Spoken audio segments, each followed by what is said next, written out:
Why on earth are you running prevent defense when they have to drive the length of the field in a minute?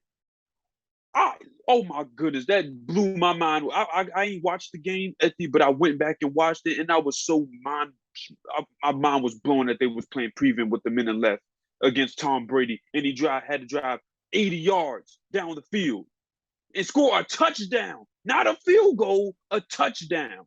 Play the song with your heart. Play the song with your heart. And one time, hey, throw your hand. What is good, everybody?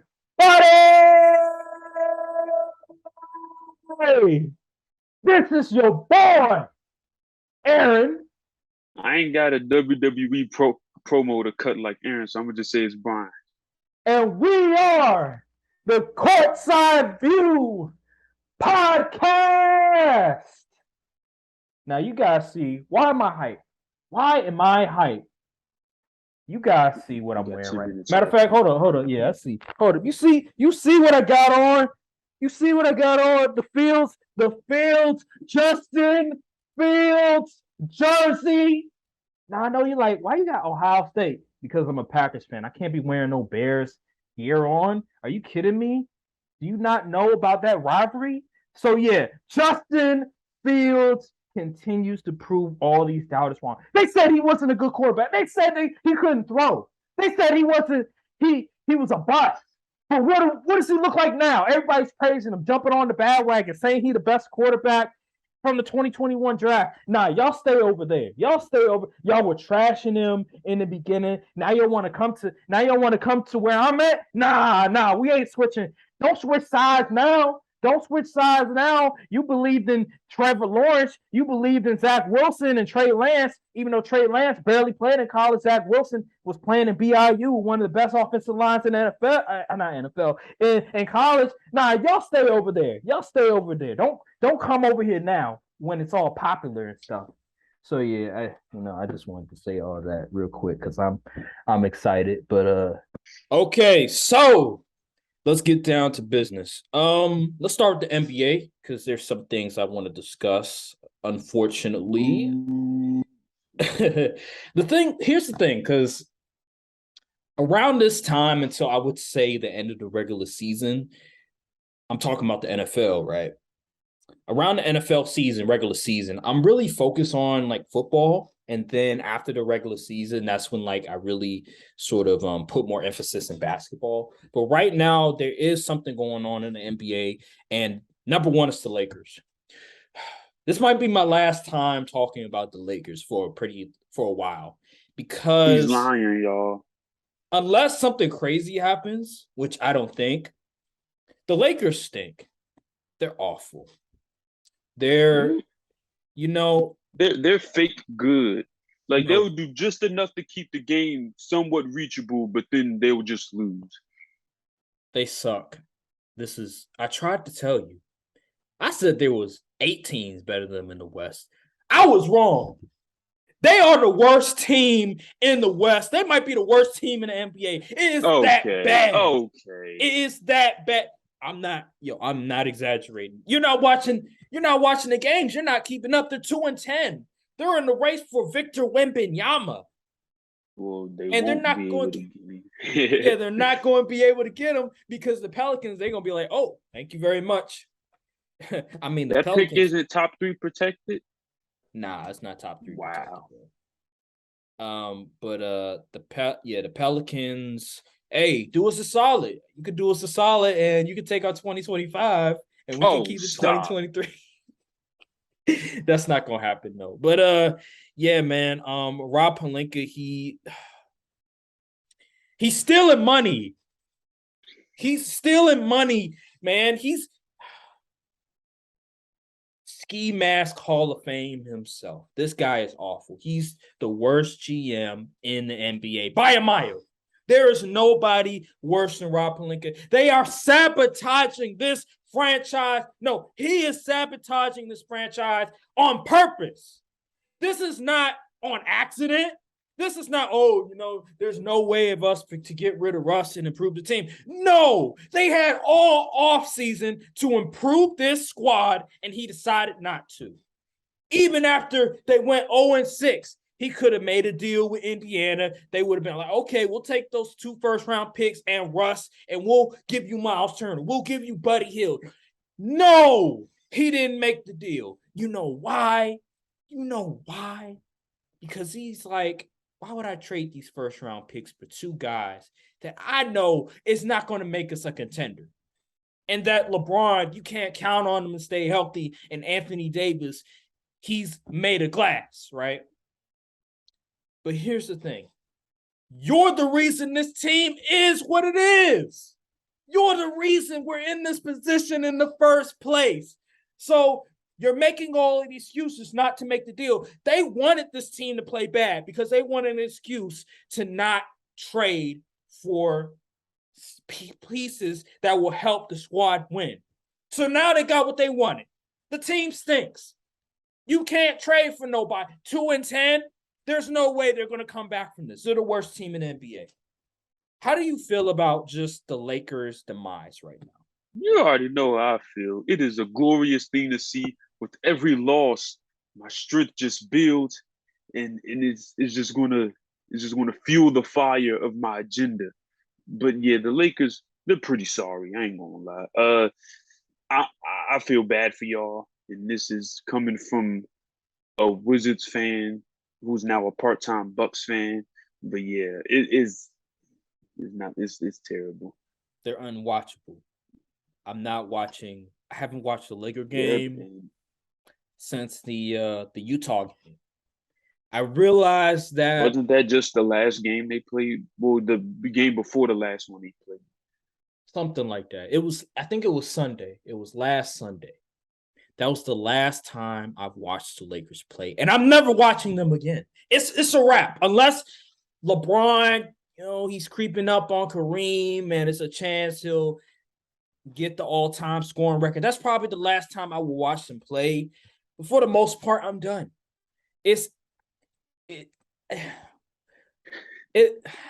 I'm lost for words of what's going on right now. I just know that the organization, they are not trying to win. And Jeannie Buss is a liar. She lied. She lied to us. She said she was going to hold people accountable because she doesn't like to lose. You're a liar. You're like your brother. Both of you come from the same, I don't know. I thought we weren't going to be in these situations anymore. I thought that the franchise wasn't going to be held hostage like it was with Jim Buss when he was in charge. I was wrong. Jeannie Buss is part of the problem. She has always been part of the problem. She needs to stop hiring her friends. Hire people that know the game. I'm talking about people that understands today's game, not back in the day like Phil Jackson or Rob Pelinka, who are thinking, they think that this is 2005. It's not. Hire people that understand the game of basketball. She's hiring her friends, Linda Rambis, what's his name? The other Rambis guy, whatever. He was the coach for the Knicks for a minute. Like, stop hiring losers. You're hiring losers. The only reason Rob Pelinka is still has a job with the Lakers is because he was the agent for Kobe Bryant. That's the only reason. So it's an emotional hire. There is no logical reason why this man should still have a job. He messed up a good thing going. The Lakers team from 2020, there was not much you need to made to improve the roster. There wasn't much you need to do. All you had, Danny Green had to go. I agree with that. So you brought in Wesley Matthews. That was a smart move. You brought in Dennis Schroeder and Montrezl Harrell because you wanted more scoring. Okay, I'm not mad at that. But you're going to bring in all these old guys, right? Because we need more shooting, right? and all the other stuff, even though the shooting wasn't bad, it wasn't terrible or anything like that. And then you guys were the number one defense before you traded for Russell Westbrook. So you brought in Russell Westbrook knowing damn well, actually, I don't even know if he did know that this was going to, they were going to collide like that. So you brought in a guy that doesn't complement anything that LeBron and AD does well, because he doesn't bring anything to the table that you need, because you already have a guy that like LeBron who can pass, who can assist, and that needs the ball in his hands, right, to facilitate. You have Anthony Davis who can score. All you need is a guy that can shoot. You need a shooter, a guy that can really shoot, right, and create his own shot. That is not Russell Westbrook. So that just lets me know that Rob Pelinka, he doesn't know basketball this day and age. I'm not saying he doesn't know basketball at all. I'm saying this day and age of basketball, he doesn't understand it. And that's why we're in this position right now. And we're going to be stuck like this, I don't know how many years, because this guy he's stealing money. The franchise was held hostage for like 6 years, right, before LeBron came in. We're at that position again with Genie Bus. It's sad. Sucks to suck. Yeah, it really. I mean, you guys, the Wizards suck too, but you went on to being with the Bucks and everything. But yeah, it's a sad sight. So let's. I want the Wizards to stink though. That's the thing. Yeah, because you want Victor Wembanyama. I would love to go watch Victor Wembanyama. Honestly, they still somehow messed it up. Honestly, I would love, because I'm trying to go to a Wizards game this year, because I'm the tickets aren't that bad unless it's like the Warriors and the Lakers for some reason. The Lakers, even though LeBron he's injured a lot of times and they stink. So besides those two, the tickets aren't that bad. So I'm trying to go to the game. But let's go to another story that's very interesting. The surprise team of the NBA season so far, and that's the Utah Jazz. I watched the Utah Jazz play the Lakers, and they were looking like the Warriors out there. Like, they couldn't miss a shot. Guys were hitting shots left and right. They are the number one seed in the Western Conference right now. How do you feel about the Utah Jazz? They're on a Giants run. Don't worry, it'll be over soon. They're on a the team is run. Over. They're overperforming right now. Trust me, they'll come back down to average or whatever they're supposed to be. I'm not a believer. Lauri Markkanen, he is playing out of his mind. You mean Lowry Bird? Lowry Bird. Hey, he's looking like Larry Bird right now. Dude has played out of his mind. He looks like an all-star right now. That 7th pick by, I believe it was the Chicago Bulls, he's looking like a lottery pick. He's looking like a star player that some people projected him to be coming out of, I believe it was Arizona, I think it was. So, yeah, a lot of guys it's just a surprise, because you wouldn't think that this collection of players would ultimately result in a number one seed, because they were trying to tank. People thought they were trying to tank for Victor Wembanyama. You get rid of Donovan Mitchell, you get rid of Rudy Gobert. Okay, where's the talent coming from? And just Colin Sexton, Jordan Clarkson, Lauri Markkanen. I forgot this other guy that plays. I think he may be a rookie or something, or a second-year player. He was cooking the Lakers. He was cooking Anthony Davis in the paint. He might be the center for the team. These guys are hooping. Malik Beasley, Jarrett Vanderbilt. A lot of pieces that are just rotational players, but they're just playing beyond just their capabilities. It's insane. Like, have you ever seen a team like this in the NBA? Yes. Oh, don't tell me Atlanta Hawks. Yes. Is that really like, come on now, like, Jeff Teague is pretty good. Al Horford, who else? Kyle Korver, Paul Mills. Like, they had talent. This team, where was the talent coming from? Like, there was no all-star level player on that team that I thought of. But now they just look like a cohesive unit. Do you think this is good for basketball? Yes, actually. I actually do think it's good for basketball. And I think it's good for basketball because of parity, obviously. And the fact that they can show that you don't need to stack the deck to be a successful team. I think that's great for basketball. I love it. I love it for this just this. I think that the NBA, like in terms of like these GMs and these owners, they have been so ingrained in just we need to get all these stars and put them together, and then we'll be able to compete for a championship. And there's more to it than that. And we see what the Lakers, we see what the Nets are going through right now. And people forget that there's 15 players on a roster. So this whole idea that, oh, you get LeBron, you get AD, you're an instant title gets like, no. You need to have the right parts around them, and you also have to get the chemistry right in order to really win. And I think that the tide is turning now. I think you said it like maybe it was like a few months ago, where you said the super team era is over. It's looking like it. It really is. It's looking more team oriented. Draft picks are becoming more valuable than they were in the past because they would trade them for a star player. So I like it. I like that teams actually have to put the work in instead of just, oh, we're just going to sign this player. It's like, really good for basketball. Like, look. All right, so this is a parallel. I thought about this like a couple days ago, and I was thinking about the NBA and the NFL, and I said, you know what? I see what they're doing now. When you look at both leagues, and you look at the vets or the greats that have been playing for 10 years plus in the NFL, like the Aaron Rodgers, the Tom Brady's, look how they're doing. They're not doing too hot. Now look at the NBA side.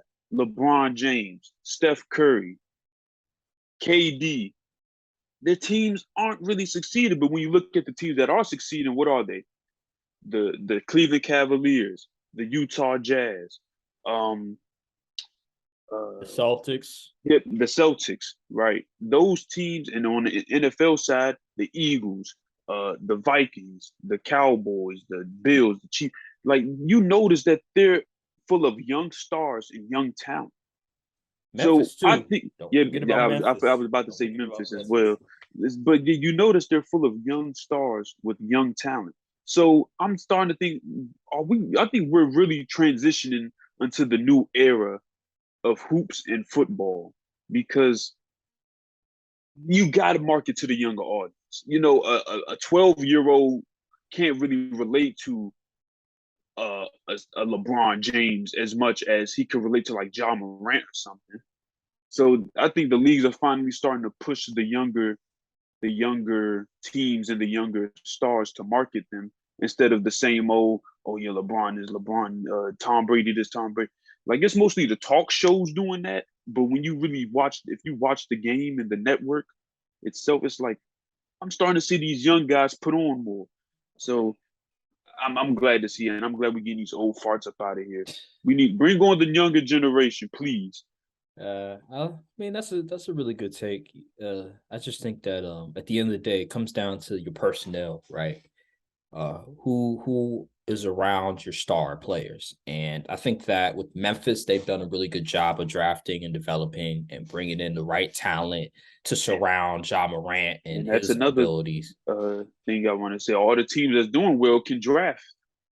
Yeah. NFL and NBA. So those GMs, they and also coaching as well is important. Like, people like to devalue coaching in the NBA. Like, no, coaching is very important. Just look at the Boston Celtics with Ime Udoka. But Ime Udoka, he really got that team to thrive, to really believe in a system, a culture. A culture is important. Coaching is important, and also drafting and developing is important. So with the super team era, we sort of got away from that. We thought that, oh, put these three guys together, all of a sudden it's an automatic win. No, it's more to it. So I like what's going on. I really do. And I feel like there's more competition than ever before.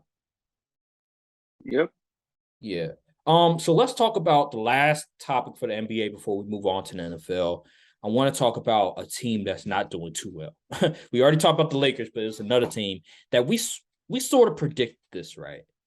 And that is the Minnesota Timberwolves. Now, they're not playing too well. They're like 5-7. And you don't really need to watch the games that much to know what's the problem. And that is the fact that they made the trade for Rudy Gobert when the spacing is going to be off. We knew the spacing was going to be a problem, and the fact that you traded a guy that was the heart and soul of your team. I'm talking about Patrick Beverley. He was a guy that would get in people's faces and he would hold them accountable, and he was sort of the defensive anchor of that team. He was the leader of that team.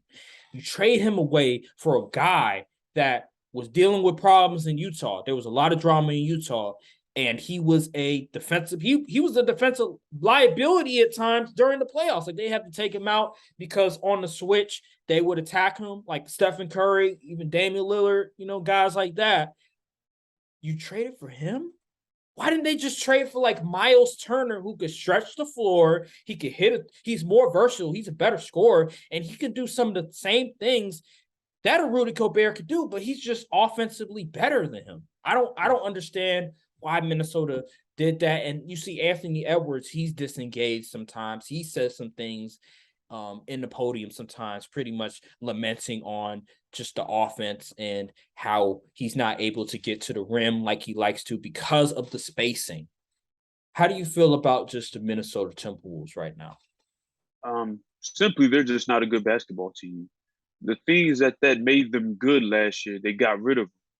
So, and it's funny because before the season, last season, we were like, is Donovan Mitchell cooked? Because he's not playing, but now look, he's in a better situation with better floor spacing. Even though they have Jared Allen and Evan Mobley, who are technically post that sit in the block most of the time, but he's still able to get his. And now look at the Timberwolves offense and look at Anthony Edwards. It's like, are these the same people? Is this the same Ant Edwards? So I said it when the trade happened. I'm gonna say it again. Rudy Gobert defense wasn't the reason y'all lost against the Grizzlies. Like, it was coaching, and the fact that y'all went like 2 quarters not getting any buckets. So I'm confused. I don't know what they were thinking with that. Didn't they give up like 6 first-round picks for him too, or some highway robbery? That's malpractice. That is just like, no. They're terrible. If this was fantasy basketball, that trade would have gotten vetoed. That was how bad the trade was. Seriously. But that was terrible. Yeah, that was terrible. And another thing, like Karl-Anthony Towns, he's not a leader. Like, this guy, he don't have that dog in him. He's not somebody that you could look to and say, oh yeah, he's gonna hold these guys accountable and they're gonna listen to him. Because he defensively, there's not a lot of effort defensively. When Patrick Beverley was there, he was gonna play some defense against the Memphis Grizzlies. He was one of their best defensive players in that series. Like, he did a really good job in the interior. You don't see that anymore without Patrick Beverley. That just lets me know that Karl-Anthony Towns, his motor, man. Like, there's a question mark when it comes to his motor. Like, is he going to go all out? And I don't know. They should have got Miles Turner. I just can't comprehend that. But let's transition to the NFL. Finally. Yeah, I know you're like, finally. Reacting to, I believe it's week 9, right? Where it was week 9. We're not going to really talk about the Panthers and the Falcons that much, because let's face it, that game. That's technically week 10. I know. I'm just saying. I'm just telling. Okay. Because usually we wasn't even we watched one half and we went to see Wakanda Forever. Yeah, I wasn't even watching the game. I was playing. I was playing God of War, and God of War Ragnarok. Yeah. So I was playing that. So all right. So I don't blame you. Yeah, because come on now, Marcus Mariota, PJ Walker. He's terrible. Anywho, so let's get to the games for week 9, and let's see, week 9. Let's start off with Thursday night, Eagles versus Texans. And no surprise, the Eagles were going to win this game. What was interesting? They did struggle in the first half. That was very interesting. It's against a team that only won 1 game. So maybe there are some cracks. They're not invincible. There are some. I mean, I never said they were invincible. I just felt like they felt like the most complete team in the NFL. So yeah, how did you feel about that game? I wasn't surprised. I mean, it's the Texans for crying out loud. But the things I've been saying about the Eagles continue to happen. Their run defense isn't that great, and that they sometimes will. I think they turned up in the second half of this game, but I mean, I said they play complementary football. The defense is complementary. If the offense is playing good, the defense plays good. And in the first half, the offense wasn't playing that good, and the defense, therefore, they wasn't playing that great. It was letting Damian Pierce do whatever he wanted. He wanted. So I'm saying they're beatable. They're definitely a beatable team. I I'll don't see say them as these world beaters as the media tries to portray. I'll say this though, the 49ers, if they can continue to win games, That's the team I'm worried about. they looking dangerous. They got CMC. That was a huge trade for them. So yeah, nothing really much to be said. You pretty much said everything that needs to be said about that game. I might as well go to the Packers and Lions. I tried to tell you that this was upset alert, but I didn't have the courage of my convictions to pick the Lions. I almost did, but I was like, I don't want to bet against my team. And so, Aaron Rodgers. He was a good dude. I'm not now gonna he say cooked that. food. I'm not gonna say that, but You seen the throws he was making? Oh man. they were horrible, horrible throws. And I alluded to this last week, that he is part of the problem. He is part of the blame because he hasn't been playing well, because he's been missing throws. He's been just looking at his check down instead of an intermediate route where the guy is like literally open. Like Romeo Dobbs was literally open. So he is part of the problem. And the fact is, Aaron Rodgers, you contemplating retirement, not communicating with Devontae Adams and that nature, essentially holding the franchise hostage, essentially, right? Because they didn't know if you were going to come back or not. You are to blame for this situation. Now, are you 100% to blame? No, because Brian Gutekunst, he's made some awful just picks, trades, you name it. But you are part of the problem. If you were Tom Brady in terms of leadership, the team would probably be thriving a lot better. But no, you don't want to put that extra effort in with the rookie receivers in order to get the chemistry right. And you see what's happening on the field. You don't want to go to OTAs. You don't want to go to mini camps to sort of get acclimated with your new teammates. And this is the problem. This is why the team is not thriving right now. And then also, here's another thing. I think it was Dan Orlovsky that pointed this out. This offense is not a Matt LaFleur offense anymore because there's no motion. There's not a whole lot of play action. It's really like RPO and like fade routes and slants. It's very simplistic. And you know why it's like that? It's because of Aaron Rodgers. He doesn't like a whole lot of motion in his offense. He wants to dummy it down. Maybe it's because, I don't know, maybe it's because with motion, maybe there's more flags or something. But he is part of the problem. He is part of the problem because this team needs to run the ball more if they want to succeed. But Aaron Rodgers doesn't want to do that. He wants to throw the ball down the field 30, 40 times.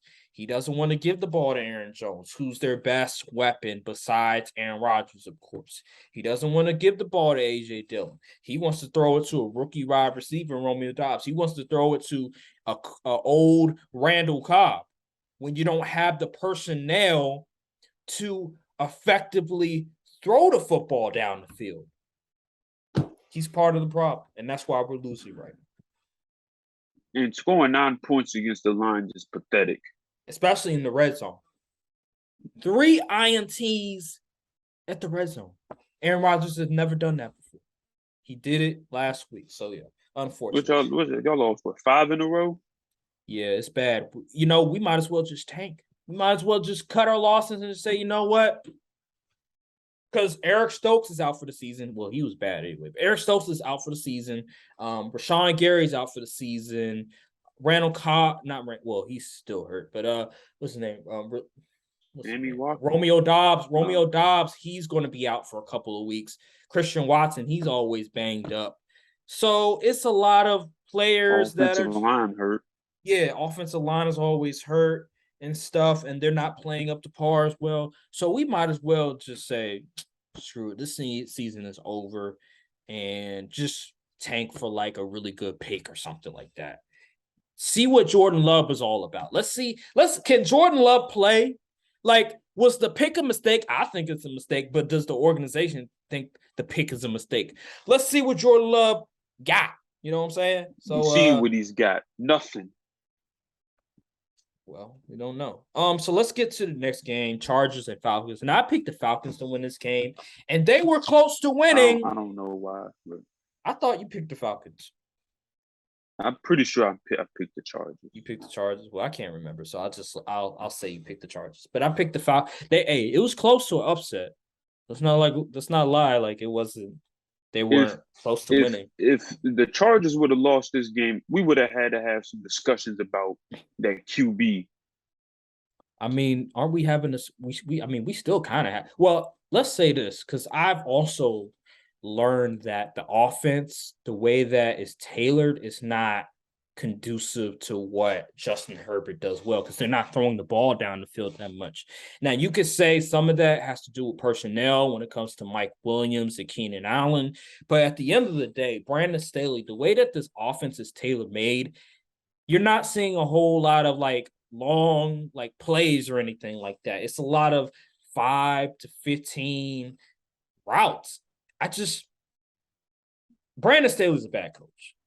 Oh, that's all I gotta say. Like, there's a reason why they're underachieving. It's because of Brandon Staley's inability to just adjust or make the offense just comfortable for Justin Herbert. Because they said that if Justin Herbert was in a West Coast offense, he would be throwing for a bunch of yards, a bunch of touchdowns, because that system is just tailor-made for his gifts. So, yeah, man, how did you feel about just the game?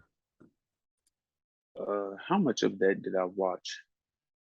Well, I seen Red Zone pop up a few times. Austin Eckler pretty much carried. Yeah, pretty much. And it's the Chargers. They're pretty boring. Falcons stink, so next. Not much to be said. Yeah. Oh man. You know, I'm gonna save this game for later because we've got like 9 minutes left. So let's go like real quick. Bengals and Panthers. How did you feel about that game? Bengals beat the brakes off them boys. I don't remember. What was this, a 4 o'clock game? This was a 1 o'clock game. Oh yeah. Well, what I think Baker Mayfield is a horrible QB. PJ Walker stunk the joint up, and Joe Mixon looked like, I don't even know what player to compare him to that night, but he went crazy with that day. He was looking like a Jamal Charles. How many touchdowns he had? He had like 5 touchdowns. Yeah. Oh my God, he was going crazy. He carried a lot of fantasy teams that day. I tell you that much. Why didn't he do this last week against the Browns' atrocious run defense? I'm pissed because I lost because he didn't go off. Blame Zach Taylor. Man, I was praying to the football gods during that Browns game. I was like, please, like give him 2 touchdowns. All of a sudden, a week later goes by and it's just, now you want to give him the ball more. So my prayers were delayed by 1 week. Like I'm so mad, man. I'm so mad about that game. Let's go to the Patriots and Colts real quick. Not really much said. The Colts are just trash right now. They just stink. Yeah, 26-3. I mean, what do you expect? You're starting what's that quarterback from Texas? Sam Ellinger. Like, come on. Like, what do you expect? Okay, Vikings and Commanders. Now, this game, I knew it was going to be close, but I had the Vikings winning this game. Did you pick the Commanders? I picked the Vikings. Oh, you picked the Vikings. Oh, okay. Yeah. Let me tell you something. What I said about the Vikings is true. I don't think they're legit. Like, they having dog fights with Taylor Heineke. Like, Cooper Rush could never. Dak Prescott could never. I'm not impressed with this Vikings team. I'm You really, like especially that? like, then they celebrated. I mean, obviously they're like 7-1, I believe. Yeah. So yeah, so they deserve to celebrate, but like I don't think they're. I think they legit might be one and done in the playoffs. Like I ain't gonna lie. Like I don't see the Vikings, especially if they play an 8 o'clock game in the playoffs. Yeah, they're done. They're toast. It's just like, Another one of those fake teams, in my opinion. But yeah, it's just Kirk Cousins. He doesn't move the needle for me. If this was like a Justin, if this was like a what was it, a Joe Burrow, I feel like the offense would thrive a lot better. It's just to me that Kirk Cousins, he's not a guy that really is going to throw the ball down the field that much. Like he's going to really get things going offensively. Like it's like, okay, I'll take the check down, I'll take the easy sort of completion instead of trying to like fit a pass through a tight window and stuff like that, like some of the great QBs have done in the past, like a Rodgers, like a Burrow, like a Mahomes, a Josh Allen. Like he's just not that. He doesn't have that talent. He's a statue in the pocket. And a lot of times that just, he gets sacked a lot of times because he's a statue. So I'm not really, yeah, that really offensive moved. line was looking a little shaky. Yeah, I'm not really moved by the Vikings that much. They're just, yeah, they're 7-1. They haven't really played anybody. When they did play somebody, which was the Eagles, they got destroyed. So Justin Jefferson got locked down. So it's not really moved. So let's get to the next game. Raiders and Well, we will say that for later. yeah, we'll save that because we got like 5 minutes. Raiders and Jaguars. How did you feel about that game?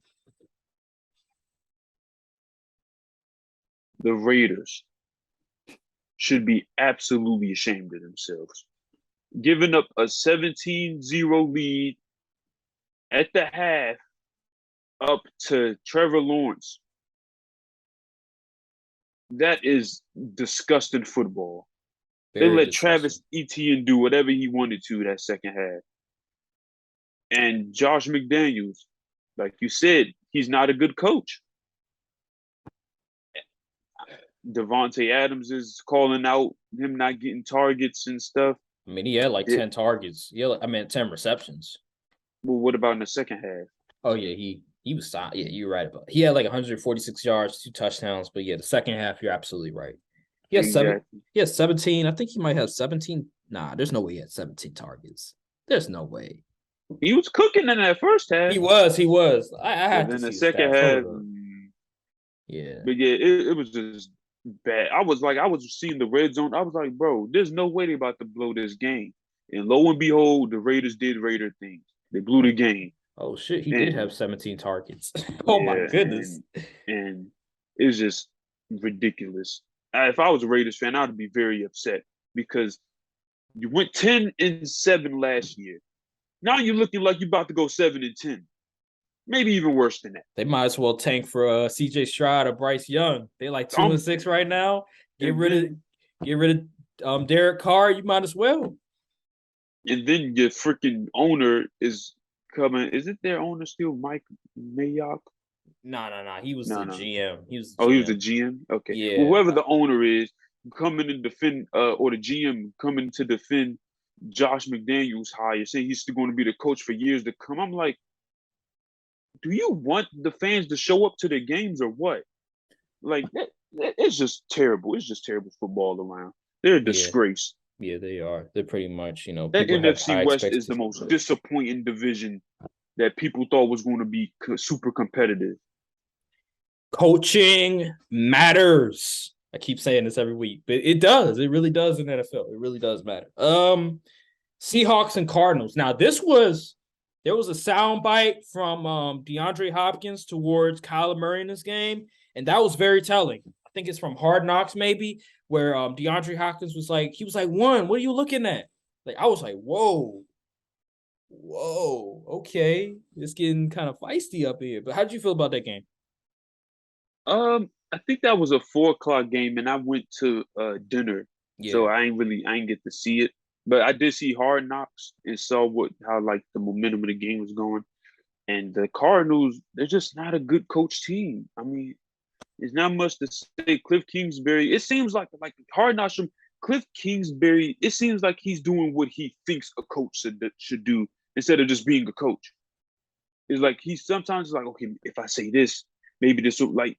He doesn't seem like an NFL coach to me. It seems like he's like not like being phony, but it's just like it's not. It doesn't come off natural. Yeah. Like the stuff he said, it may work for college kids, but like NFL, these is grown men. Like, yeah, it doesn't resonate like to these sometimes guys. it seems like he doesn't have much urgency at times. Yeah. You know, it just seems like he's just like, okay, guys, we just got to do this, and we can win. Like, what kind of Jason Garrett-esque. yeah, like that, like that's not motivating anybody. Like not, like I don't understand. The Cardinals just aren't good. They paid Kyler all that money, and he's just not performing up to his contract. they gave Cliff an extension as well. Yeah, it's I don't know what they got going on in that, or it's just terrible. There's no leader in that locker room. Like Buda Baker, he seems like a leader, but somebody on the offensive end, I would assume that will get in Kyler Murray's face and say, "Yo, you need to play better." Like DeAndre Hopkins, he's not. I wouldn't say he's a leader per se. He just wants the ball more. He's like, bro, I just want the ball more. You know what I'm saying? But yeah, it's just bad. There's no leadership. You could tell. Let's go to the Jets and Bills. This was interesting. How did you feel about the game? I did not see that coming. The Jets winning. I mean, it was definitely a possibility because the Jets are playing good football right now. I just didn't expect Zach Wilson to make plays with his arm down the stretch. So yeah, the Bills are definitely vulnerable. They, especially now that Josh Allen's dealing with that UCL injury. We don't know if he's going to play. I doubt he plays tomorrow because as an org, you protect the money. Yes, the number one seed is in jeopardy in the AFC, but like it's still we still got over 10 weeks of football. No, actually we don't got 10 weeks. We got about half the season is over. Yeah, so, still got enough time. Yeah, you just need to protect the money. And this is bigger than the number one seed. You want to be healthy for the entire playoffs. Yeah, and don't even risk it. And you still have the Dolphins again. You have the Jets again. You have the Patriots, I believe, twice. So you're still in a great position to win the division. It's all about winning the division at the end of the day, right? And they beat Kansas City in Kansas City before, so they could always do it again. They're set up to succeed, so I'm not really concerned about that. But in terms of this game, the Jets defense, I said it again, they're legit. Robert Saleh, remember, I believe they lost. It was the first or second game of the season, and Robert Saleh said that, something about people writing them off, whatever, and stuff. So he's keeping like a record of just people that was writing him off, and so he is writing all those checks. He is proving everybody wrong because I did not see this. I thought that the Jets would fall, that they would continue to decline after what happened with Breece Hall. They're just a really good coach team, seriously. And I thought that what happened with Zach Wilson last week with the Patriots was going to happen again with the Bills. I was wrong. It seemed like he saw what Dan Orlovsky said about him, and that motivated him to play better football. He didn't make mistakes. He was moving the ball down the field. He was managing the game correctly. I'm impressed by the Jets. I really am. It's a solid team. It's not about the QB. It's not about the receiver. It's about the entire unit, specifically the defense. But it's about the unit itself. And I just like how they were able to get to Josh Allen. And one thing I will say that was pointed out in NFL Live, and go watch NFL Live if you really love football and want to see if you want to see football analysis at its best. And they pointed out Josh Allen's tendency, and that is this. Josh Allen, remember Patrick Mahomes before when he had Tyreek Hill, right? He wouldn't go to the check down. He wouldn't take those underneath routes, right? He wants to push the ball down the field. He wants to make the spectacular play. That's the same with Josh Allen. Instead of taking the 5-yard, 7-yard route, he's going to throw the ball down the field, try to make those tight window passes, right? Those difficult passes because he believed that he can do it because he has a strong arm. He's a talented QB. Well, what the Jets did, they knew this. They know this, right? They know that tendency, and they used it to their advantage. They understood that Josh Allen, he's not going to take the 7-yard route.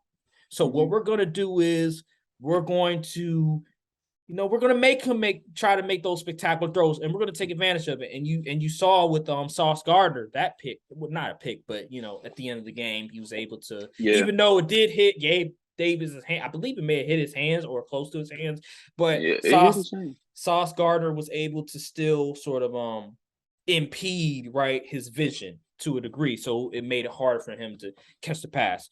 So yeah, stuff like that. And I think Josh Allen threw 2 interceptions, if I'm not mistaken. Yeah, like 2 interceptions, I believe. Something to that magnitude.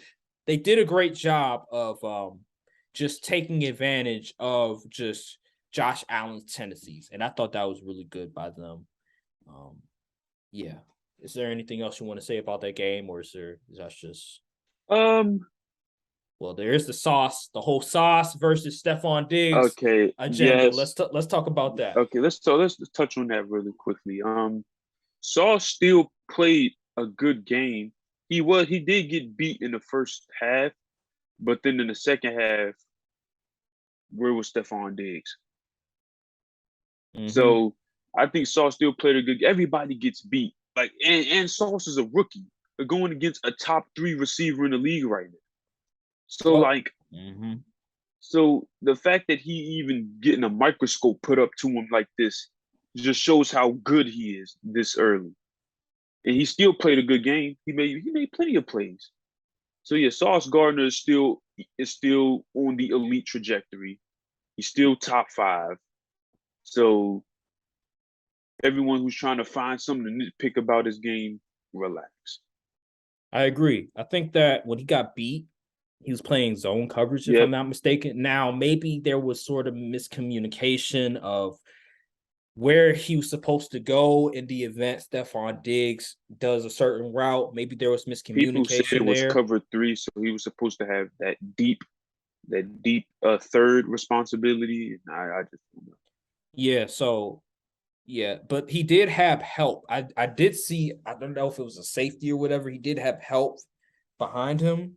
So I don't know how that goes, but I gotta see it again. But it was on cover, so it wasn't like he was playing man-to-man covers and he just cooked him.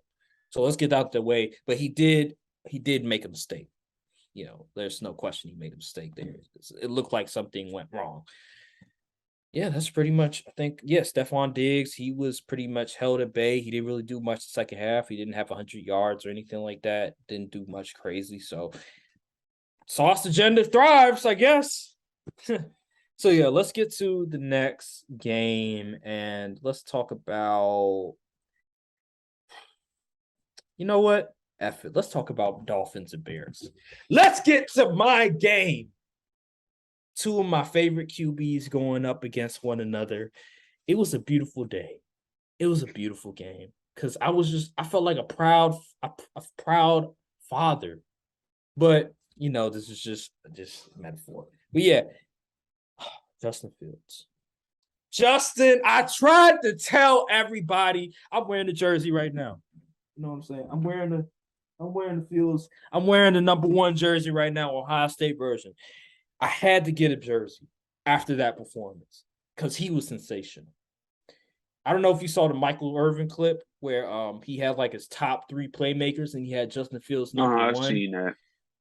Man, that guy be spinning. He be spinning with it. He was phenomenal. I think it was 121 yards passing, 178 yards rushing, the most in regular season history by QB, surpassing Michael Vick. That's insane. That's incredible. I think he had like 3 or 4 total touchdowns, like one rushing and then 3 in the air. He was on a different level this game, and He's looking very promising. He's looking like the next big quarterback. There was a debate on Twitter.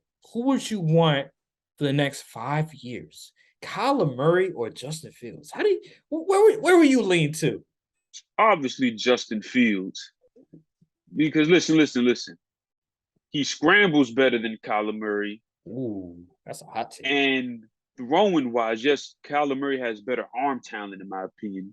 But I think Justin Fields mentally he'll start processing the game quicker and do all the things that Kyler doesn't do, like seeing open guys or seeing the mental aspects of the game. I think Justin Fields will develop quicker in that area than Kyler. Yeah, I think they can make the same amount of throws, in my opinion. He's also taller. Yeah. That's another thing. He runs 4'4" and he's like 6'3". That's insane. And he has a strong arm. Yeah. So, and he seems like he's a really good leader. Kyler Murray, on the other hand, his body language can get it, playing all that Call of Duty, I'm just playing. He puts the work in. But yeah, I have to agree with you because I just look at Justin Fields and just his talent, his height, his ability to throw, his just scrambling ability, his running ability. It's just second to none. Like he's just on him and Lamar Jackson, in my opinion, are the best runners, QB runners in the league. They just are on a different wavelength to me. Even Kyler Murray, like they're just on a different wavelength. Just how explosive they are. He wasn't doing this in Ohio State. He was more of a pocket passer. Like he would throw to guys and they would do what they do, the Garrett Wilsons, the Chris Olaves, and that nature. He's doing it now. The offensive coordinator is seeing what I was trying to tell him, that, hey, this guy, he's a 4-4 guy. He can move out of the pocket. Why don't you emphasize that a little bit more? Do some plays that he can sort of use his legs. And now he's finally thriving. I will say this. The Bears got robbed. Yes. There was a horrible call. I believe it was Chase Claypool. He was getting hugged by one of the cornerbacks. That should have been called. And then Equanimeous St. Brown. This has been the story of the Bear season. Drop passes by the wide receiver. Dude, it hit him right in the hands. Yep. Right? You're an NFL receiver. If I was Amon-Ra St. Brown, I'd be embarrassed. Like, you're my older brother and you're doing this. Like, if that was Amon-Ra St. Brown instead of Equanimeous, Amon-Ra St. Brown catches that 9 times out of 10 every time. So the Bears, they got robbed. But on the Dolphins side, you already know I gotta go. My man Tua. I'm gonna give me a Tua jersey next because he is hooping right now. Tua is he's creeping into that MVP discussion. The way that he's playing right now, why I saw you rolling your eyes. Why are you doing that? The way that he's playing, he is processing information on an elite level. I was watching NFL Live, and just his decision making is remarkable. He's not throwing to guys that are open. He's not throwing to guys that are open. He is throwing the way that he's throwing. Was it? They said anticipation. No. Well, yeah, it is anticipation, but he's getting guys open per se. The way that he's throwing, he's getting guys open, and that's when you go from you're okay to now you're really good. That's what makes a quarterback really good to elite status. When your throwing ability is that good that you can get guys open. Like a guy is, he's covered pretty well, but because of your accuracy, because of your ability to throw the ball at an elite level, you're able to squeeze those tight windows into the receiver and they can catch it. And he's doing that, right? Especially when it comes to zone coverage, where it looks like the receiver isn't open, but he's able to throw the ball with a good touch to the receiver in zone coverage to a Tyreek Hill, and he's able to get them yards. And that's what's happening right now. And all these people saying, oh, Tua only doing this because he has elite receivers and everything. Like, you're not watching football. You're not watching the game. Like, he's actually making really good plays. Every quarterback needs good personnel. Not like let's be honest. Joe Burrow wouldn't be Joe Burrow without a Jamar Chase, without a T. Higgins, without a Joe. Well, I'm not even going to go to Joe Mixon. Without a Tyler Boyd, he wouldn't. Just look at the Browns game. He was struggling, even though some of that is because of Zach Taylor. But at the end of the day, he was struggling. So let's not act like personnel isn't part of what makes a QB really good. That's fair. I just hate when people say that. Another thing, Tyreek Hill. Oh my God. This guy just keeps amazing me every week. He's the best receiver in the NFL, bar none. Like, he's on pace to break the receiving yards record and go for 2,000 yards. People thought, oh, Tyreek Hill would struggle when he goes to the Dolphins. Like, they don't have a head coach who comes from the Shanahan tree, and Tua, he made Jalen Waddle. Jalen Waddle was hooping with Tua last year. And you saw that debacle with the offensive coordinators, with Brian Flores and everything like that. He was still giving Jalen Waddle all those touches, all those receptions and touchdowns. So I don't know where all these doubters were coming from. So I just like how the Dolphins are looking. Are they Super Bowl contenders? No. Not with that defense. Yeah, that's right. That's the one thing I'm still worried about. I will say, though, that Justin Fields, you're not going to see a whole lot of Justin Fields. And the linebacker, the thing with Justin Fields is that they had a QB spy on him. But Justin Fields is just he's so elite when it comes to scrambling that it's really hard for the linebacker to really anticipate like where Justin Fields is going to go and try to chase him down, because Justin Fields runs a 4.4. Yeah. So you're not going to see a whole lot of Justin Fields. Matter of fact, there's really only there's one other guy that can do what Justin Fields can do, and that's Lamar Jackson, right? And even though Josh Allen, he's really good at running also, he doesn't have that explosiveness. So it's easier to sort of chase him down and spy on him, per se. So yeah, the defense, yeah, they're still a work in progress. But did you have anything to say about this game, or? I think you pretty much hit everything, hit the hammer on it, nail with that, with what you said. Justin Fields played great. Tua played great. Tyreek Hill is elite wide receiver one. Mike McDaniels is proven to be a good head coach. Dolphins defense need to get better. Once again, Justin Fields' wide receivers are selling him. And yeah, that's pretty much it. That pretty much summed up the game. Yeah, pretty much. Yeah, not much else to it. This is. I'm sick and tired of these receivers ruining master classes. Yeah, I was sick. I was like, damn, like, come on now. Yeah, next year Bears need to upgrade and receiver some more, because Chase Claypool is not going to be the answer. So let's see. There's like a few more games. Let's talk about the I think we covered all but 2 games, I believe. Yeah, the Rams and the Bucks. Let's do that later. Let's talk about the Titans and Chiefs. Okay. I got something to say about that Rams and Bucks.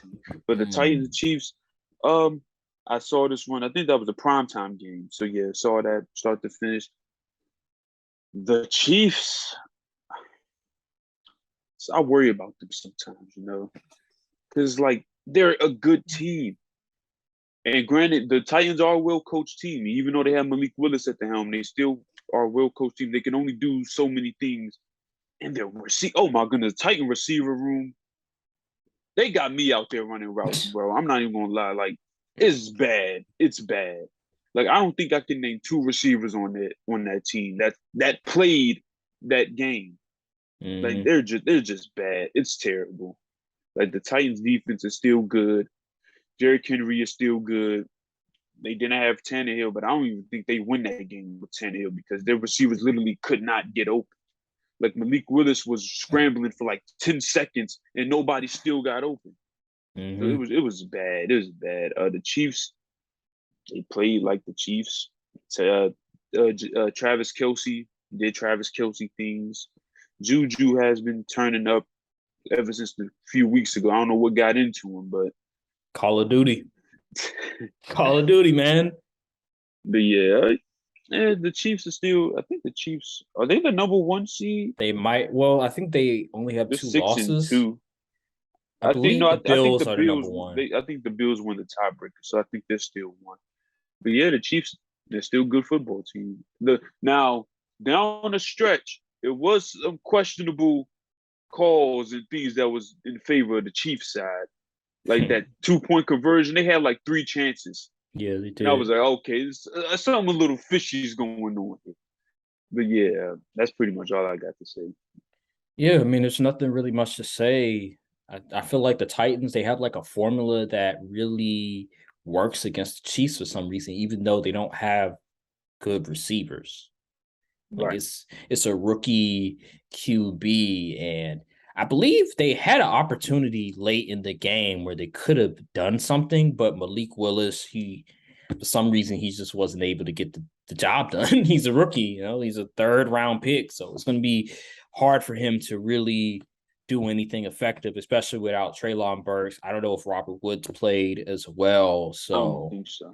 So yeah, it's going to be, same thing will happen with Justin Fields. Remember the first like 4 or 5 weeks, Justin Fields wasn't able to move down the field because he didn't have the requisite weapons for him to really, and also the play calling wasn't efficient to what he does well. So yeah, that was pretty much sums up the game. The Chiefs, they got away with one, but that's how a lot of the good teams do. So let's go to the last. I think this may be the last game. Yeah. This is the Bucks and the Rams, and this is what this game reminds me of? Tyson versus what's his name? I forgot his name. It was remember when it was like a year or 2 ago. Tyson and Roy Jones Jr. Roy Jones Jr. fade, and they old as hell, but people still watch. This is what this was: 2 relics still holding on for dear life. That's what that game was, because the Rams and the Buccaneers, a snooze fest until the end. So I picked the Rams to win this game, and they looked like they were Me too. Oh my God, it looked like they were going to win this game, but the Rams, for some reason, Matthew Stafford, they couldn't move down. They were playing it safe. When you know that this is Tom Brady I don't care that he's 45 years old. I don't care that they've been struggling. This is Tom freaking Brady. And it's not like your defense has been lights out. So why are you playing it safe? Makes no sense to me. And they punted the ball, and Tom Brady got the ball with like over a minute remaining, and he scored. Like this is Tom Brady that we're talking about at home. What do you expect? I don't want to hear, what were you gonna say? I'm going to get into a rant here, so I'm gonna let you finish. I'm gonna let. Oh, will you finish? Yeah, pretty much. Go ahead, man. Okay. Here's part one of the rant. Why on earth are you running prevent defense when they have to drive the length of the field in a minute?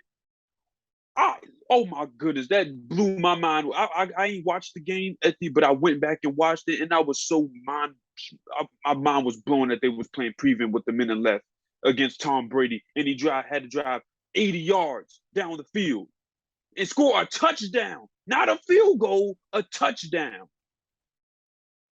I forgot the name of the defensive coordinator, but that was unacceptable. Oh my goodness, and Jalen Ramsey. You had the prime opportunity to catch the game-winning pick and solidify yourself as him like you did against the Falcons. And you dropped it. You have bricks for hands. And I heard you was getting cooked the whole game. This is going to drop you on the rankings. Because I can't believe this. You had one job. Catch the freaking pick. You could have stood on business. The Rams, oh my goodness. The Rams are a terrible football team. Like, I don't even want to brag that we beat them with Cooper Rush anymore. Because it's almost equivalent to beating the freaking Falcons at this point. It's not impressive. Everyone's beating them. And good, they had one job. Beat Tom Brady, bro. If they would have beat Brady here, he might have been done. But now we got to hear about, oh, the Buccaneers could run. I know. I don't know I'm what deal disgusted. Brady made with the devil, but it's the strongest deal ever made. This is oh my goodness. A weak division. A weak division. Like how the worst year the Bucks could ever have, they have a weak division. Like you can't make this up. It's like Brady went from one of the worst divisions in football, AFC East, to now NFC South, which used to be one of the best divisions in football. Now they're the worst division in football. It's nasty. It's really nasty. Like, I don't know what Brady. You're right. Like, what did Brady? What deal did he make with the devil? Because it's insane. Like, how do you go from the worst division in football to the worst division in football? How does that happen? And then you see the AFC East. They're the best. They're arguably the best division in football right now. The minute Tom Brady leaves, but now the NFC South is the worst division. Are they afraid of Tom Brady? Like, are these guys afraid of Tom Brady or something? Like, I just don't. I don't know, but I'm sick of this. Yeah, I'm really This is nasty. And thanks to the Buccaneers, guess who has a first round matchup against Tom Brady? My Cowboys.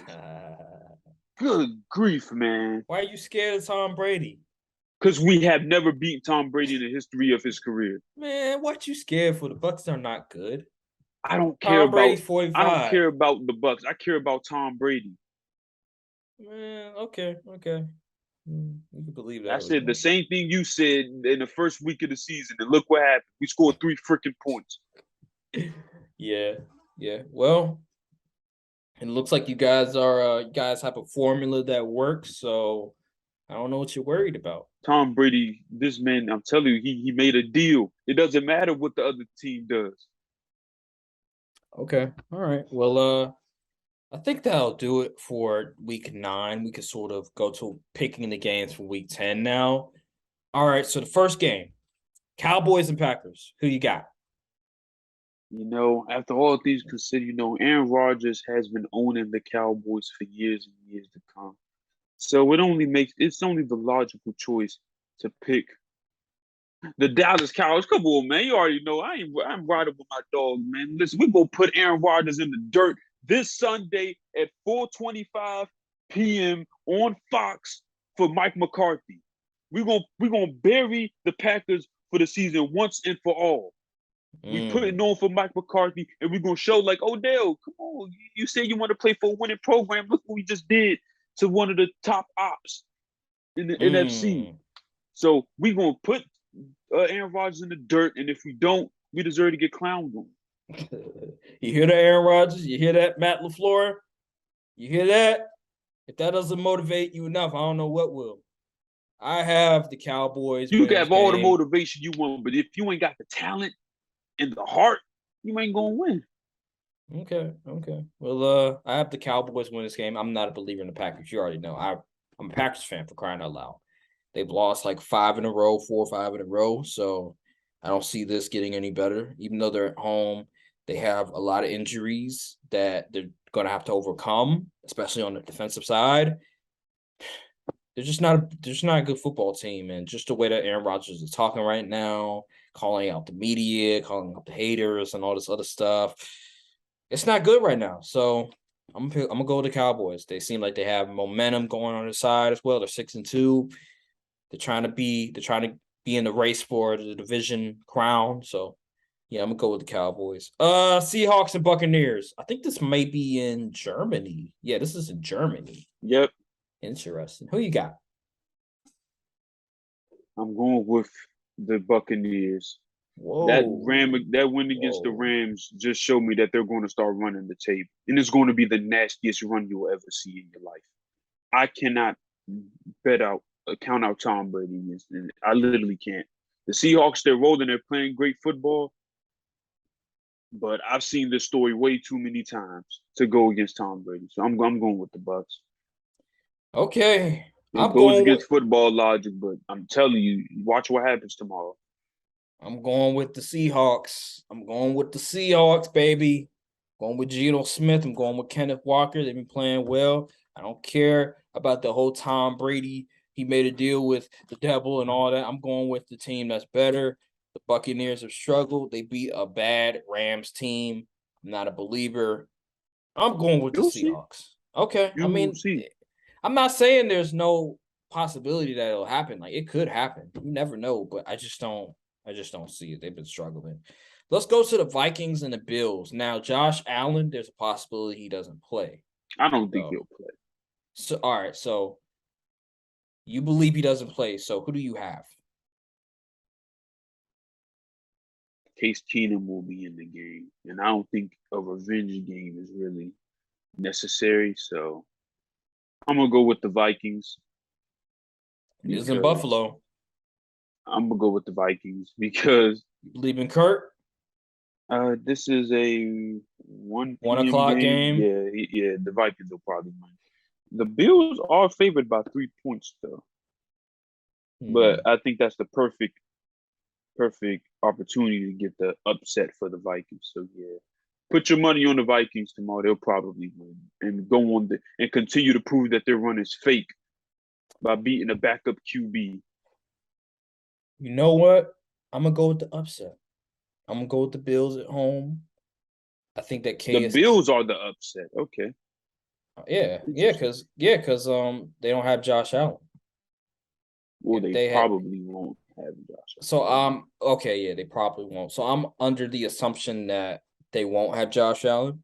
So I'm gonna go with the Bills. I just think that Case Keenum, he's a serviceable backup, and he has the pieces around him to play well. And they're at home, so he's going to be comfortable. They have a really good defense. I like the Bills in this one. I'm not a believer in the Vikings. Kirk Cousins, he's lost to backup QBs before. You know it yourself. When it came, remember that Monday night game with Dallas versus the Washington team, and they had Deshaun Jackson, they had Pierre Garçon, they were winning games, but and Dallas stunk up the jump, they had Darren McFadden, and they still went in there and won. So I'm not a believer. I think that this will be the end of the whole Vikings run, them celebrating on the airplane, Kirk Cousins wearing chains and all this other stuff. They're not going to be doing that this week. I have the Bills in this one. Let's go to the next game. Let's go to the Lions and the Bears real quick. Who you got? I'm going to go with the Bears simply because I don't think they'll play as bad as the Packers did. And that Justin Fields is going to continue to develop into a good QB. And yeah, I think it'll be a close game because the Lions offense is still good and the Bears defense is still bad. So I'm going to go with the Bears in a close one. Probably going to be a shootout. Honestly, I wouldn't be surprised if the score was about 31 to 28 or something like that. Yeah, I'm gonna go with the Bears too. I just think that Justin Fields will make enough plays. They're a solid coach team. I think that they'll get the job done. Let's go to the Broncos and the Titans. Who you got? Is this at Mile High? No, it's at Tennessee. Yeah, this is. I'm gonna go. Oh, is Tannehill playing? He might, but the Titans have won with Malik Willis before, I believe. So it's not like this is uncharted territory, and this is the Broncos. So I'm gonna go with the Titans. Yeah, I'm gonna go with the Titans. I think the Broncos are coming off a bye week too. Mm-hmm. So there may be a little rust involved. And, they did lose Bradley Chubb, so their defense got weaker after the trade deadline. So, yeah, I'm going to go with the Titans. I think the Titans are better coached. I feel like they got a more of a system that works and they can win with. So I'm going to go with the Titans. Wouldn't be surprised if the Broncos upset, though. I'm going to go with the Titans as well. I agree with you on that one. Let's go to the Jaguars and the Chiefs. This is going to be a close game. I guarantee it. And it's in Kansas City. Got the Chiefs, though. Yeah, I still got the Chiefs, though. It's in Kansas City, though. The noise may be too much for Trevor. But shoot, just get a ball to ETN. We seen that the Chiefs' run defense isn't great. So I still like the Chiefs though. I think it'll be a close game. It probably won't be as high scoring. Probably want to be probably I think about it's probably gonna be like a 2015 kind of game. Okay. I have the Chiefs this game.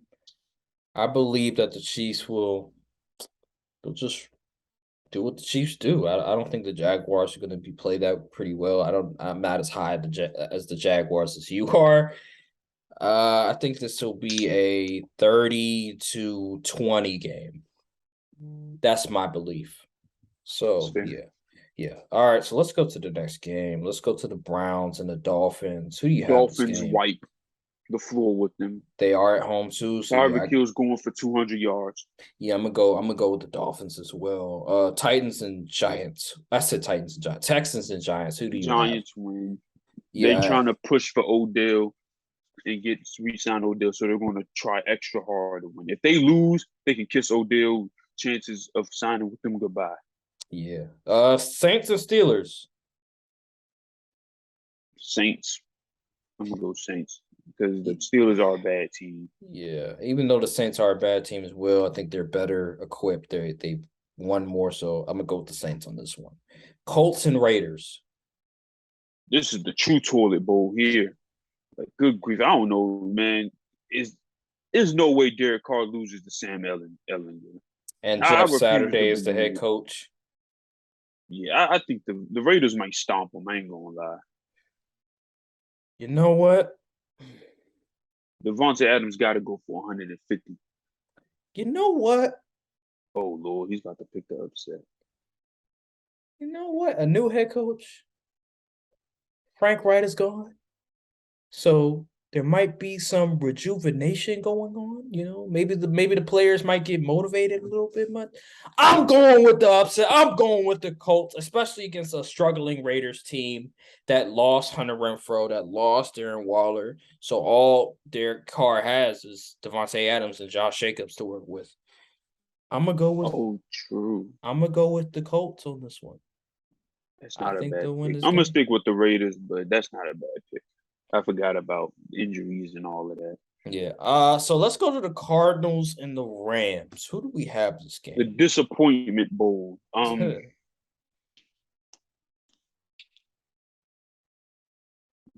can't trust the Rams. Give me the Cardinals. Trust the Cardinals? I can't trust the Rams. You trust the Cardinals? I'm gonna go with the Rams on this one. The Rams own the Cardinals. Like, oh, they do? Yeah, they own them. Like, it's okay. Never mind. Give me the Rams. Okay, and they're at home too. This game will make an interesting Hard Knocks episode. I tell you that much. And the Rams are fresh. I already know the Rams are frustrated after what happened last week, so they're gonna be motivated. Chargers and 49ers. This is the Sunday night game. Ooh, finally a good Sunday game. Give me the 49ers. The Chargers almost lost to the freaking Marcus Mariota-led Falcons with weapons that are considerably worse than the 49ers. I'm going to go with the 49ers as well. I just think that the Chargers, they're missing a lot of key pieces offensively, defensively. So, yeah, the Chargers, Justin Herbert, they're not, the offense is not looking too well. No Mike Williams, no Keenan Allen. Got to go with the safe pick. Got to go with the 49ers. Commanders and Eagles, the Monday night game. Those haters can't stand the Eagles going to beat the brakes off the Commanders. Man, the Eagles going to wipe the floor with them boys. Hey, you know, I heard a stat. There was a stat. Okay. I think it was the past 3 years. The teams that start off 8-0 lose week 10. Guess who are meant to be broken. Guess who was the last team that broke a streak for a team that was 8-0? It was the Commanders, wasn't it? Against the Steelers. Yep. Now it's in Philly, so that heavily favors Philly. It's Monday night. I'm gonna go with Philly. I'm gonna go with the safe pick. I just don't believe in the Commanders, but I won't be surprised if the Commanders somehow upset them. It seems like an upset game. You know what I'm saying? Because the Philly, they all, they didn't play too well against the Texans, and they were 1-6. So there's some cracks in the wall of that team. So don't be surprised if the Commanders put up a fight. That's all I'm gonna say. All right, so top 5 cornerbacks list. Are there any updates to the list that you want to discuss? Yes. I'm dropping Jalen Ramsey below Sauce Gardner because that drop pick was unacceptable. So Sauce is 4? Listen, hey, Jalen Ramsey, listen, he better tighten up because there is a cornerback that I am willing to replace Jalen Ramsey with. Tariq Woolen? And no.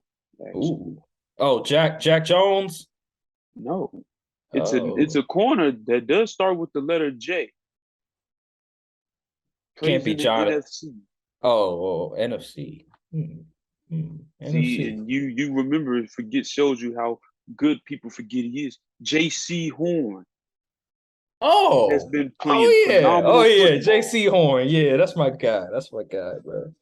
Yeah, J.C. Horn has been playing phenomenal football. Okay. And he actually catches his picks. So, yes, Jalen Ramsey needs to tighten up or he will be replaced. So we have at 1, we have Darius Slay. At 2, we have Trayvon. At 2, we that's your list. That ain't my list. That's your list. All right, so your list, you have Trayvon Diggs, and then 2 is Darius Slay. Number 3 is Patrick Surtain. Number 4 is Sauce Gardner. Number 5 is Jalen Ramsey. So that's your list. Okay, so let's get to the top 5 receivers. Are there any updates to the list, or are they still the same? I think it's pretty much still the same. Let me see. Who did I have one at the last? I know I had Tyreek. I had Reek 1. I think I had Stephon Diggs 2. 3 was Jettas. 4 was Cup. And 5, I believe, was Adams. Yeah, Adams. Yeah, honestly, I'm putting Adams over Cup. Off Cup that just hasn't been performing. Yeah, Cup just hasn't been. He's been solid. He just hasn't been putting up godly numbers. Exactly. So yeah, I understand. Adams. Yeah. Okay, so I think we can agree on that one. Okay, so let's talk about. Let's go to the fraud watch list updates. Is there any players that should be added to the fraud watch list? Any players? Should we put Aaron Rodgers on the fraud? I already did. Remember? Okay. Yeah, he's on the list. Tua is off the list. He's off the list. Trevor Lawrence is on the list. Zach Wilson is still on the list. I need to see more from him.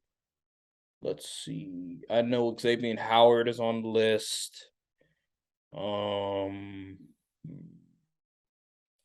can't think of anybody else at the time right now that I can think of that should be on the list, but I know those are the guys that are on the fraud watch list as we speak. I know Russell Wilson, he's on like the good dude list, and he was a good dude list, and I think on the fraud watch list as well. So I guess you could still have him on there.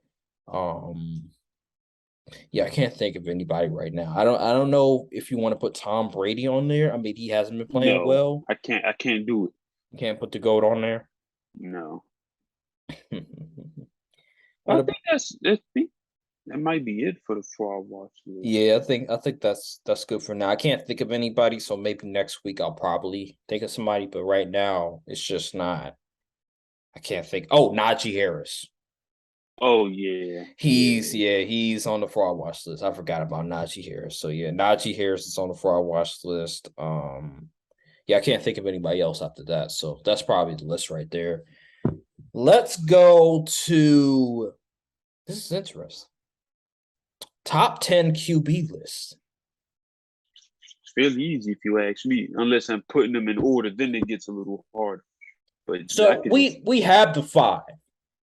It's Mahomes, Allen, Hurts, Lamar, Geno. Is that the five? yes, I believe so. Now we get to 6 to 10. That's where it gets interesting. Who do you have from 6 to 10? I have Dak, Kirk, Tua, Burrow? Burrow, Herbert. That's not in order. Not in order, man. Oh, because it's too hard. Oh, and if I wanted to put them in order, 6, I'd have to put Tua. 7, Kirk. Kurt over Burrow? 8. His team is 7-1, Aaron. Is Whether that... you believe No, bro. that matters or not, he's been playing better than Joe He Burrow. hasn't Let's be thrown for 3 real. touchdowns in the game. So he's been What you mean winning. so? Oh, because he playing lousy opponents. You said it yourself.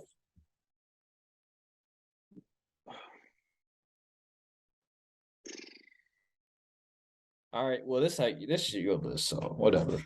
That's your list. I'm putting Dak over Kirk. Yeah, I'm putting Dak. You over putting Kirk. Dak? You putting Dak at what was it, 7 or 8? Yes. Over Burrow, bro. He just came back. He's only played 2 games. And he's played great in those 2 games. The first game he played great. He played good enough. Stop it. You only scored 3 points. In the first game. Yes. That's week 1. I thought we don't count week 1. Oh my, yes, we do count. We count every week. What are you talking about here? Week 1. Look Dak is 10. Dak is 10. He needs to prove more. Oh my goodness. How many times do we have to go through this? He needs to prove more. Like he hasn't proved enough. Oh, he had 2 games. Top 10 is not bad. I don't know why you tripping right now. I know, but like you're not seeing what I'm seeing. I'm watching the film. He had 1 game. 1 game. Okay, whatever, man. Fine. If you want to put Dak at 10, well, that's your list. I'm putting him above Kirk. You're crazy. Crazy. I'm over Burrow. Yes. You're crazy. Okay. All right. That's your list. All right. Okay. Then it's Herbert. Kirk. Actually, yeah, let's do Herbert. You put Herbert over Kirk? Yeah. And then it's Kirk and Burrow. Or Burrow, Kirk, whichever one you want to do. All right. Well, my list is, the same 5 as Bryant's, and then 6 would be Tua, 7 would be Burrow, 8 would be Burrow's been playing pretty well.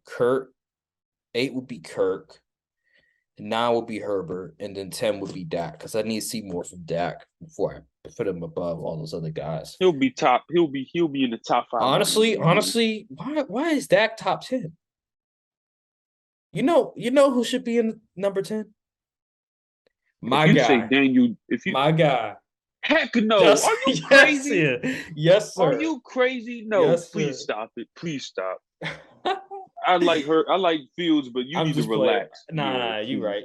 I thought you was going to say Daniel Jones or something. I was about to lose it. Nah, if he keeps playing like this, by the end of the season, he'll be top 10. If he keeps playing like this.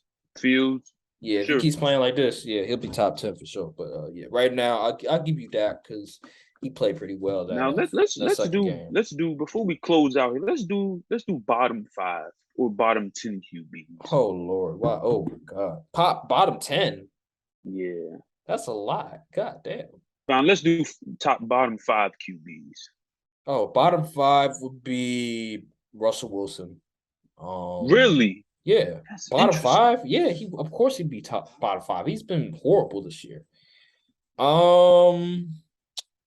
Carson Wentz. Yes, for sure. I agree. Andy Dalton. Well, come on now. Let's be for real. Okay. Baker Mayfield. Yeah, Baker Mayfield. Actually, you know what? I might take Andy Dalton off Yeah, because I'm about to say he's been okay. He's been he's been okay, serviceable. even though he's had some bad weeks, but he's been serviceable, like you said. Yeah, Baker Mayfield. Um, hmm.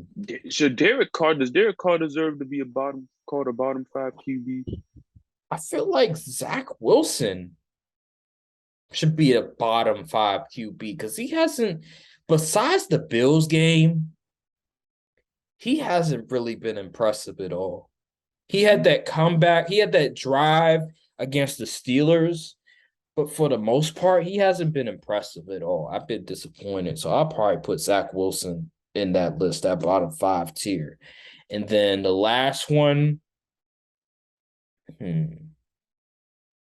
Sam Ellinger or Matt Ryan, one of them. yeah, Matt Ryan has to be in that list. There's no question. Those are my bottom five for sure. Yeah. Yeah. Matt Ryan still leads the league in interceptions, and he got benched like 2 weeks ago. So he's cooked food.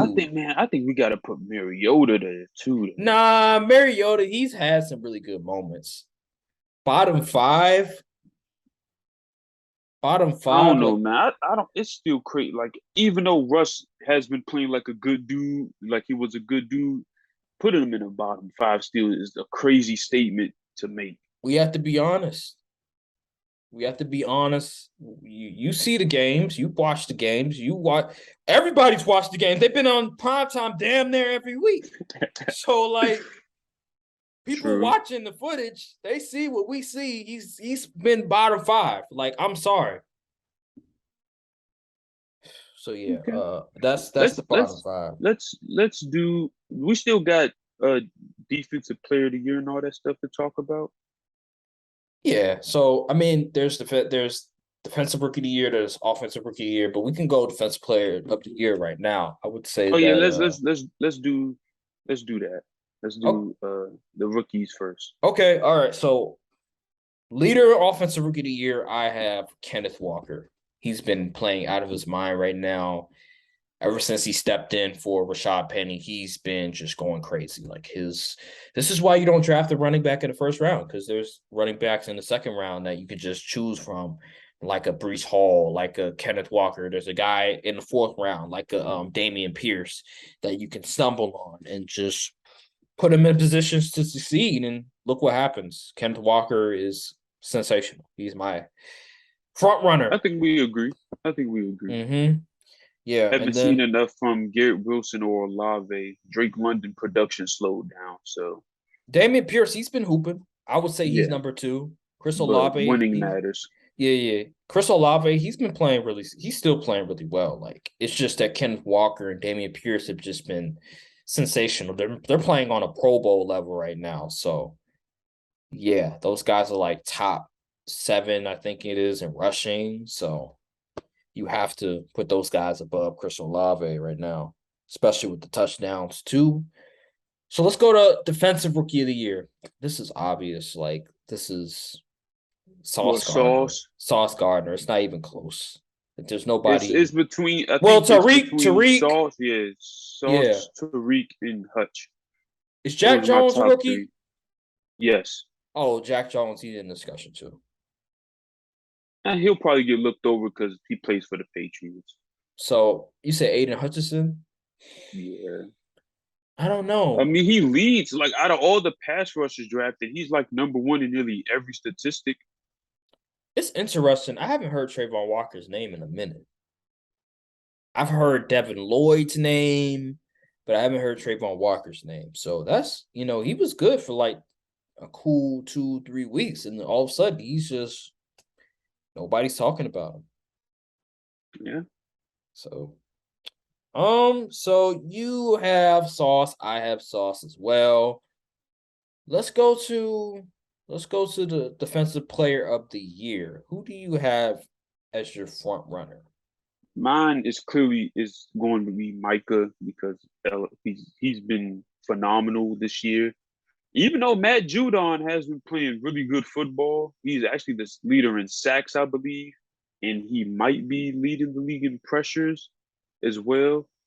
But like I say Micah still because Matt Judon sees a lot more single blocking than Micah does. Like I think Micah sees double the double teams that Matt Judon sees. So Michael Parsons, I think he's more versatile than Matt Judon too. So give me Micah. Yeah, I think I don't know who's currently in the league in terms of like most pressures. Last time I checked, it was Micah Parsons. I think it's Matt Judon now. Yeah, Matt Judon. So, but I just think that Micah Parsons' impact to the Cowboys defense is just second to none, really. Like he's just been sensational as a leader, as just his production overall. I just look at Micah Parsons and his value to the Cowboys defense in itself is just second to none. Like you guys have been playing really good, and ever since Michael Parsons has stepped on that field, the Cowboys defense has been one of the best in the league. So for that reason, I'm gonna go with Michael Parsons right now. I should have picked him before the season. You tried to get me to pick him, even though you didn't pick him. You picked somebody else, and I picked Aaron Donald. I don't know why why did I pick Aaron? I mean, I went with Aaron Donald ain't winning another defensive player of the year ever. I went to reputation over anything, so I should have picked Mike Parsons. But yeah, let's go to MVP. Let's do offensive player of the year. Offensive player, Tyreek Hill. Yeah, Tyreek Hill. It's so easy. It just had to be easily stated, but didn't want Tyreek to Hill. Yeah. MVP? Yeah.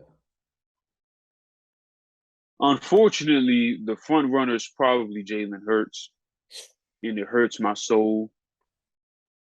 But I want someone else to win. Please, anybody else but Jalen Hurts. I don't know. Well, Patrick Mahomes did come up in the clutch against the Titans last week. It's not like he made any like egregious mistakes like Josh Allen.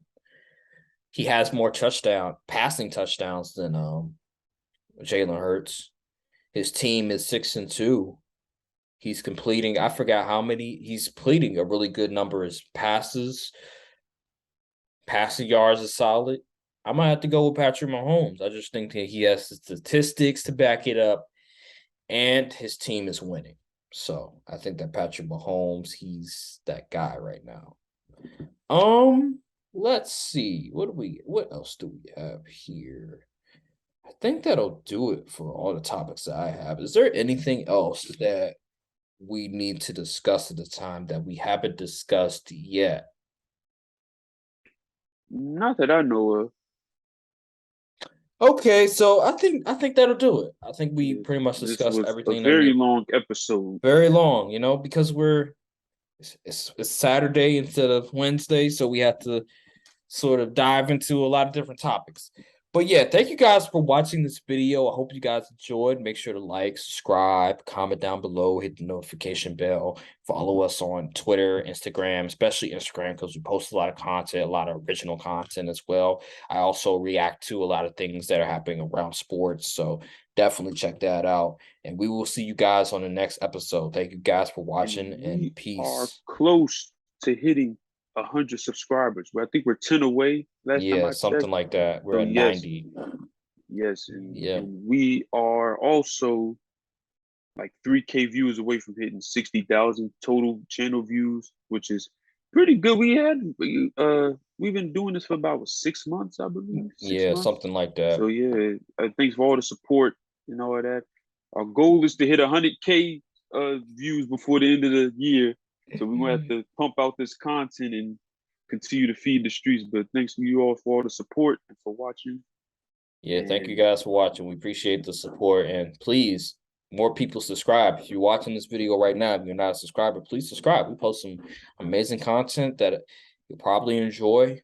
So, yeah, if you like sports, if you like hot takes, some analysis, NFL, NBA analysis, I'm telling you, this is the podcast for you.